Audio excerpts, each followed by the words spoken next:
Hello, lovely people. Welcome to my Foodie February TBR. Dooby dooby dooby dooby dooby dooby dooby dooby dooby doo. Dooby dooby dooby dooby dooby dooby dooby dooby Sophie Vlogs. Foodie February is a readathon that is being run by me and my lovely friend Ashley at the Untrained Librarian. If you haven't seen my announcement video, the whole point of Foodie February is to read one foodie book in the month of February. We do have some tasting note prompts which you can build your TBR around, and I'm going to run through them today. I'm going to tell you what I am reading. I'm going to give you a few suggestions for the prompts based on stuff that I have read in the past. Let's dive into it. The first prompt is Smoky, and where I've gone with this is I thought Smoky and then I thought tea, because some teas, particularly black tea, Lapsang Souchong, stuff like that, have a very smoky flavour quality to them. So the book that I am planning to read for this is A Venom Dark and Sweet by Judy I Lin, which is the second book in whatever this series is called. The first book is Magic Steeped in Poison or something. Can't remember. Cover will be here.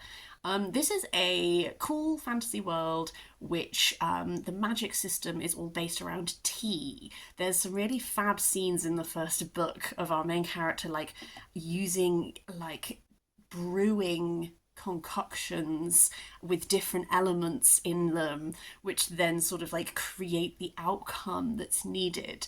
And I really loved that magic system. I remember really enjoying this. I think I read the first book last year. I am a little fuzzy on the details, so I do need to read this second book soon before I forget everything.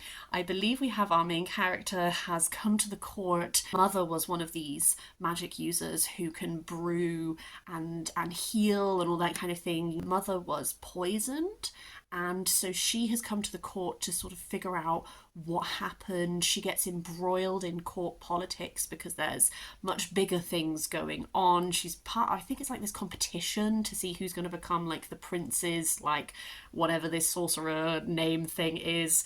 I remember really enjoying it. I remember being quite pleasantly surprised by how much I enjoyed it. There is a romance element, but I think the romance isn't like the strongest part of the narrative because I tend to prefer my fantasy fantasy forward rather than romance forward.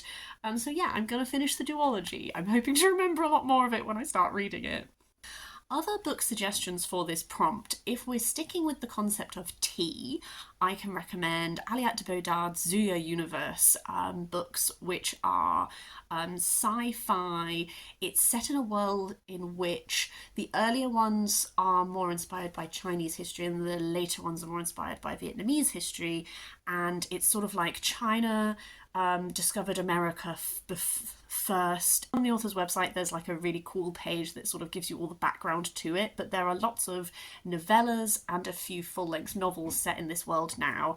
And Aliette de Bodard, I think she has some sort of qualification in tea, because when I still had my Twitter account, I followed her and she talked a lot about different types of tea and that kind of thing, and that is an element that runs really strongly throughout these books of hers, and not just tea but also like food as well.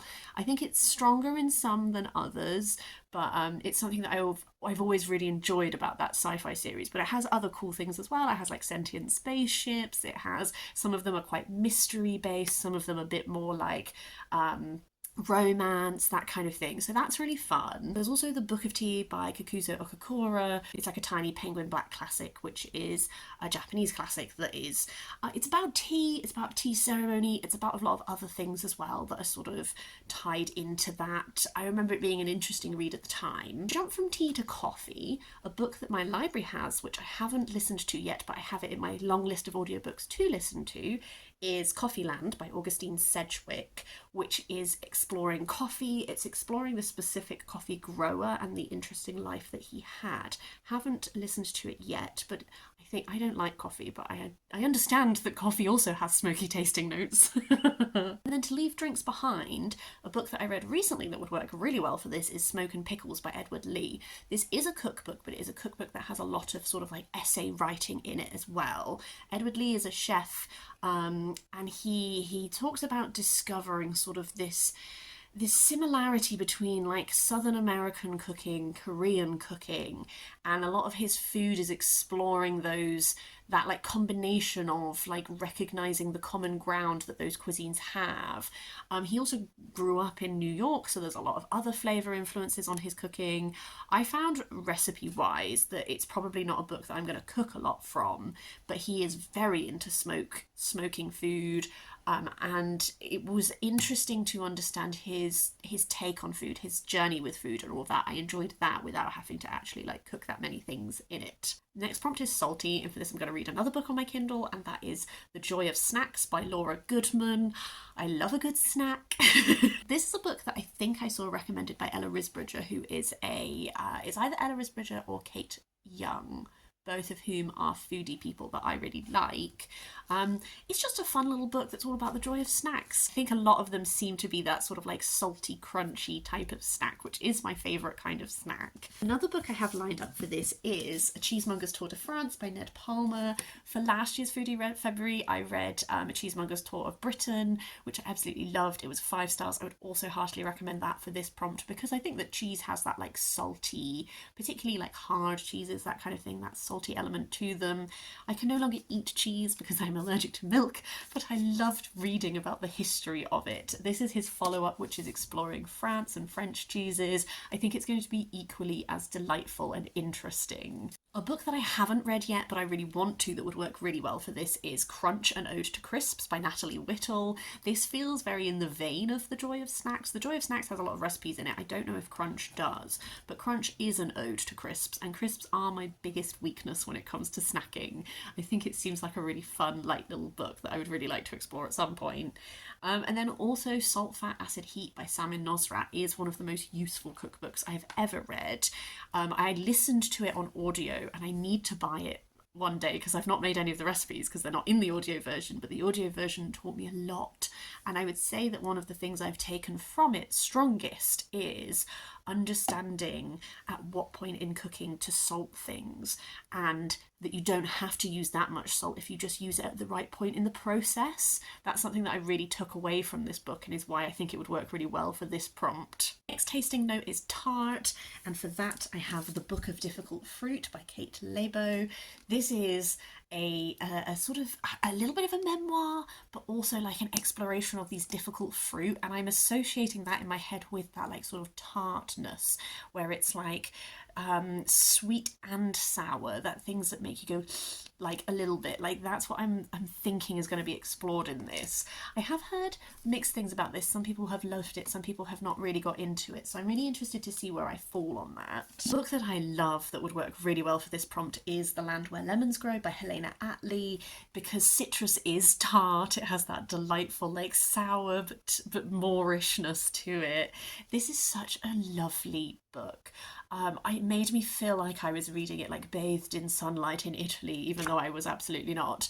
It's just an exploration of citrus and citrus history in all of its many forms. It's one of those lovely, like, meandering, every chapter has a slightly different slant. Sometimes we're exploring like the history, sometimes we're exploring like science, botany, like all of these perfume, like all of these really interesting topics told in such like a engaging, lovely way. I just think this is a delightful book to really sink into. And a fiction book that is on my want to listen list in the library audiobook section, but I have not listened to it, is Bitter and Sweet by Amal Awad. And I don't even really, I remember it's like a sort of family kind of based one. I can see the cover so vividly. It'll be here. I cannot really tell you much about what it's like, but if my library hold comes through in time, I would like to listen to it for this prompt as well. The final tasting note prompt I am putting the call out to you for, because hilariously, even though I helped set these prompts, I don't actually have a book in mind for it, and that is Herbaceous. I have a sense in my mind of what herbaceous books would be like, but I don't have any books on my shelves that I already own that really fit that for me. So I'd be really interested if you had any suggestions to let me know, and I might try and pick up a book and read it for this. Books that I have read that I thought could work for this are A Fur Love Story by Lo and Lee, which is a very sweet YA romance that is about two it's sort of a kind of riffing off of Romeo and Juliet. It's this boy and this girl and their parents own rival Vietnamese restaurants, and they start a romance. What is the cause of the family difficulties, etc., etc. But it has so much descriptions of food, and I remember like the descriptions of like these vibrant tasting notes that are really filled with like herb heavy and all that kind of thing. So that's definitely a book that is in my brain for this one. Alongside that is The Wildlife by John Lewis Stemple. Now, he is primarily a nature writer, but in this book, he spends a year living off the land. So he is only able to eat food that he forages and finds for himself. And I found it really interesting just to see like how hard it actually is to do that, how much of his time gets taken up with the act of finding food, and then when you found the food, like preserving it and making sure that you have enough to last you through the lean times, but also these moments when you suddenly have a glut of something, and sometimes it was herbs and sometimes it's like berries and that kind of thing, and this like when you've had the same thing so much and then there's this new like wondrous thing that adds flavour and excitement, and the joy of that in those moments. I also really remember. And then finally, Bitter Greens by Kate Forsyth. This is not actually really a foodie book, but Bitter Greens is because it's exploring Rapunzel, but the name made me think of it for this prompt. This is it's drawing on Rapunzel, it's drawing on the actual woman who existed in the court of Versailles, who, I forget her name now, but she wrote a lot of these fairy tales that we know, and she was disgraced in court and all of that, so it's partially her perspective, it's partially the perspective of someone who was the muse for Titian, and then it's also partly this sort of like Rapunzel narrative perspective. I remember really enjoying it. It's a lovely, if you like fairy tale retelling books, I think, and also, but one that's quite historical fiction forward is what I liked about that. And then 3 books that I also am planning on reading that don't really fit any tasting notes are Hungry Hearts, edited by Elsie Chapman and Caroline Tung Richmond. This is 13 Tales of Food and Love. Some of these might tie into some of these tasting notes. It's just, I don't know without having read them. But I just think it sounds really lovely as a concept of these food-based, like I'm not the biggest romance reader, but I like a romance book that has like a strong thread running throughout it. So I think these little short stories that are like foodie romances could be very much my cup of tea. I also have The Condiment Book by Claire Dinhut. Someone who I'm friends with on Goodreads added this to their want to read, and I immediately jumped on it. I love a little exploration of things that can easily enhance your eating experience. So this has kind of like histories of things. It has like, this is just like a universal recipe of how to make jam. So it does have that mix of giving you practical information like history stuff, but also recipes, and I'm just intrigued. I love a good condiment, and I feel I could level up a lot of my cooking by utilizing them better. And then finally, another one that's in the vein of actual practical cooking, I also have The Modern Art Cookbook by Mary Ann Cause. This is just something which I absolutely have been so intrigued to explore. 2024 was my year of arty books. I really read a lot of arty stuff and famous paintings and creating recipes based on them. I'm going to read it like a book because I love reading cookbooks like they're books. I'm just very interested for this melding of 2 of my favourite writing subjects to come together. Then a couple more books which are on my Kindle which I'm eyeing up. One of those is Pizza Girl by Jean Kyung Fraser. This is about a girl who delivers pizzas. She is she's quite young and she's unexpectedly pregnant, but she becomes obsessed with this woman that she delivers pizzas to, who always orders like pickles on top of her pizza. And I kind of want to like read this and then make a pickle pizza for myself. I just think that it would work really well. Maybe it would even go for that like tart prompt because of the sort of like zing of pickles. I don't know. And then finally, I also have Fake Dates and Mooncakes by Shirley. I saw on Olivia's Catastrophe channel, which is a male-male romance that seems very sweet, that's all based around like mooncakes and food and all that kind of thing. And again, I don't read a lot of romances, but apparently I'm in the mood for some like foodie foodie sweet books. So I'm excited to give that one a go. That is everything. I would love, love, love to hear, are you taking part? And if so, like, have you posted videos with your TBRs? Let me know. Would love to see them. Even if you're not taking part, do you have any foodie books you could recommend me? I'm always on the lookout, so I would very gratefully accept those. And then finally, I've been thinking of doing, I'd like to do another video like I did last time. Last time I talked you through my food writing shelf. I'd like to do a video that's either maybe foodie fiction book recommendations or chatting through some of my favourite cookbooks.